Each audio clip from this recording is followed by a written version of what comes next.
नमस्कार, आप देख रहे हैं सिटी न्यूज़ मुंबई। इस वक्त नया नगर के रोज़ बिल्डिंग के सामने मैं खड़ा हूँ। आप मेरे पास पीछे देख सकते हैं, सैकड़ों पीड़ित लोग हैं। दो मियाँ बीवी के झगड़े में इन 72 फैमिली को अपने घर से वंचित होना पड़ रहा है। नगर पालिका प्रशासन ने पूरे तामझाम के साथ यहाँ पे आज तोड़क कार्रवाई लगाई। आइए जानते हैं उनकी जुबानी। क्या कहेंगे आप? मैं तो यही कहूँगा कि आज मियाँ बीवी के झगड़े में हमारा 72 फैमिली 350 लोग इस फैमिली में रहते हैं और हम लोग ये नहीं चाहते कि हमारा घर बहुत बड़ी मुश्किल से आज इतना आशियाना हम लोग पूरी जवानी से लेकर के बुढ़ाई तक हमने ये घर बनाया और आज वो तोड़ना चाहती है। तो हम तो नहीं चाहते कि हमारे घर तोड़ जाए। नहीं, लेकिन नगर पालिका ने प्रशासन का ये कहना है कि आप लोगों को बाकायदा मौका दिया गया था इसे रेगुलाइज करने के लिए। कोई मौका नहीं दिया गया। आज के 3-4 महीना पहले हम लोगों को ये बात मालूम पड़ी कि आप रेगुलेशन कर लीजिए, तो हम लोग रेगुलेशन करने के लिए सारे पेपर्स तैयार किए, हमने पुटअप भी किया, तमाम सारी चीज़ें किया, लेकिन उनकी फॉर्मेलिटी पूरा करने में तो टाइम तो जाएगा ना, क्योंकि सारे पेपर तो बिल्डर के पास थे। अब वहाँ से हमको निकालना, बिल्डर तो अनवांटेड है, अब वांटेड आदमी को हम कहाँ से पकड़ के लेके आए? ये तो उस आदमी का क्या मकसद है इतने 350 फैमिली को बर्बाद करने के? बर्बाद वो 350 के लिए इसलिए वो बर्बाद कर रहा है कि वो अपनी बीवी और अपने बच्चों को इस घर में नहीं रहना देना चाहता। वो चाहता है कि वो लोग बाहर हो जाएं और उन लोगों को बाहर निकालने के लिए पूरी बिल्डिंग के ऊपर उसने एक्शन लिया हुआ है और उसका यही है कि ये बिल्डिंग टूट जाए और ये लोग बाहर हो जाए, बर्बाद हो जाए, इनके बच्चे और साथ में हम लोग भी बर्बाद हो जाए। जब आपने घर खरीदा था, जिस वक्त आप लोगों ने फ्लैट खरीदा, तो उस वक्त आपको एहसास नहीं हुआ, आपको नहीं लगा कि बिल्डिंग रेगुलर है, इलीगल है, अनवैध नहीं, निर्माण कुछ है? भी नहीं मालूम पड़ा हम लोगों इसलिए कि जो एग्रीमेंट हमको मिले थे उस एग्रीमेंट में ले जाकर के हम लोगों ने रजिस्ट्रेशन करवा लिया और रजिस्ट्रेशन होने के बाद तो हर आदमी निश्चिंत हो जाता है। लेकिन उसके बाद ये जो कंप्लेनर है, सन 2012 में हमें चाबी मिली थी, सन 2018 तक ये आदमी यहीं पे रहा, 19 तक, और अपनी बीवी बच्चों के साथ में रहा। जब इसकी बीवी और बच्चों का आपस में झगड़ा शुरू हो गया तो ये बाहर हो गया। उस वक्त ये जाकर के कंप्लेन किया और कोर्ट में केस किया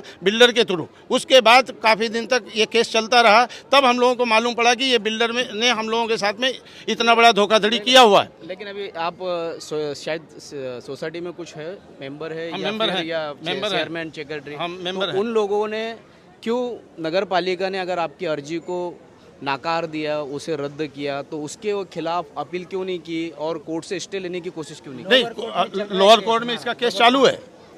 हम लोगों का लोअर कोर्ट में, अब वो हाई कोर्ट में जाकर के इसलिए लेके आया और वो ऑर्डर का कॉपी अभी तक हम लोगों को नहीं मिला हुआ है। ना तो बीएमसी ने दिया, ना तो पुलिस वालों ने दिया, कोई नहीं दिया। आज हम लोगों को बुलाया गया था पुलिस चौकी और पुलिस चौकी में हम लोग जाकर के वानकोटी सर के साथ में बातचीत हुई, तब हम लोगों को मालूम पड़ा। उन्होंने तब नोटिस बताया कि देखो हमें बंदोबस्त के लिए नोटिस आई हुई है, हम बंदोबस्त अब देने जा रहे हैं। अब बताइए कि अगर कोई आदमी ने गुनाह किया है तो सबसे पहले तो गुनाह होना चाहिए कि हाँ फला गुनाह में तुझे पकड़ा जा रहा। अब जब वो गुनाह साबित हो गया है अब धारा लगाई जाए। अब धारा भी नहीं लगाई गई, कुछ नहीं, तुरंत आकर के तोड़ना शुरू कर दिया, ले जाकर लॉकअप में डाल दे। लेकिन आज अभी हमारे कुछ अधिकारियों से बात हुई तो उनका कहना था कि हमने सोसाइटी को बाकायदा 260 का नोटिस दिया था, उस पर हेयरिंग हुआ, हेयरिंग के अंदर इस बिल्डिंग को अवैध निर्माण घोषित किया गया। नहीं, उसके कोई बाद नोटिस नहीं, कोई मेरी नोटिस बात नहीं सुनिए, मैं आपको उनकी बात बता रहा हूँ, आप अपनी बात रखिए। आप आइए आइए आइए आइए बोल। तो उनका इस तरीके का कहना है कि 260 का नोटिस दिया गया था और उसके बावजूद सोसाइटी वालों ने जो आपको बोल रहे हैं ना साहब लोग, उनको सामने खड़ा करो। और जो अभी 24 तारीख आने वाली है, आज तो 22-21 है, 24 तारीख को हियरिंग है और साहब लोग ने आज पुलिस स्टेशन में बुलाए, तो किस हिसाब से साहब बोल रहे नोटिस हमारे पास भी स्टिक होगा ना? सी नहीं है कोई नोटिस बगैर और तोड़ के चले जाओ। कोई भी चलो नहीं, हम सोसाइटी वाले लेटर नहीं, अहवाल नहीं लिए तो वो स्टिक तो करके जा सकते हैं ना। बाकी तो नो पार्किंग ये वो सब स्टिकिंग लगती है। कोर्ट का भी पेपर लगेगा आके गेट के सामने कि नहीं, पब्लिक ने, सोसाइटी नहीं बताएगी तो बाकी पब्लिक तो पड़ेगी, बाबा नोटिस काय का लग गया करे। तो आप लोगों का, सोसाइटी के लोगों का, आप लोगों का ये मानना है कि आपको पता ही नहीं था अभी तक? पता ही नहीं है। और साहब ने अब भी सुबह बुलाए हमारे मेंबर्स लोग को, बता रहे कि हम तोड़ने आ रहे हैं। ऐसे डायरेक्ट तोड़ेंगे?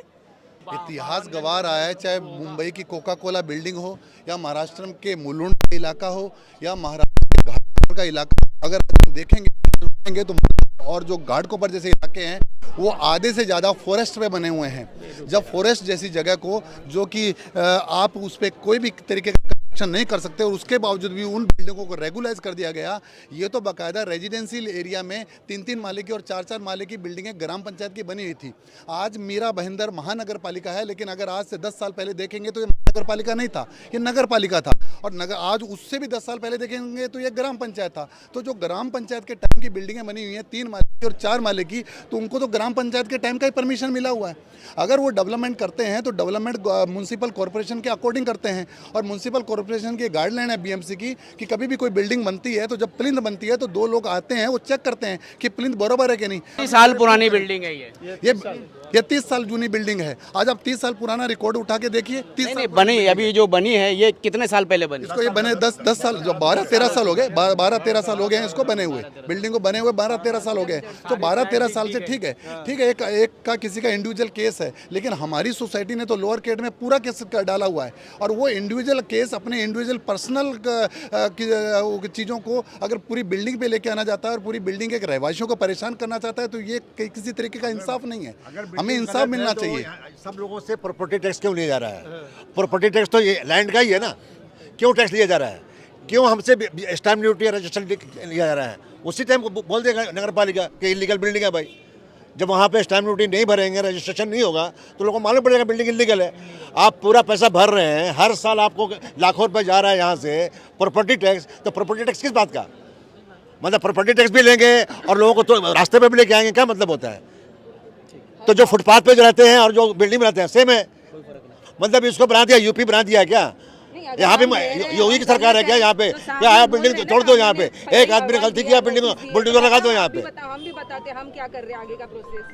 तो 12 से 13 साल इस बिल्डिंग को हो चुके हैं। मनपा प्रशासन को अब होश आ रहा है कि ये बिल्डिंग अवैध है, और साथ ही जिस वक्त ये बिल्डिंग बन रही थी, अवैध ही बन रही थी मान लिया जाए, तब मनपा के साइड इंजीनियर हो, चाहे वार्ड अधिकारी हो, चाहे नगर रचना विभाग हो, चाहे मनपा के कमिश्नर हो, वो उस वक्त क्या कर रहे थे? इस तरीके से इतना बड़ा टावर बनने तक क्या सोए हुए थे क्या? इस तरीके के सवाल यहाँ की जनता कर रही है।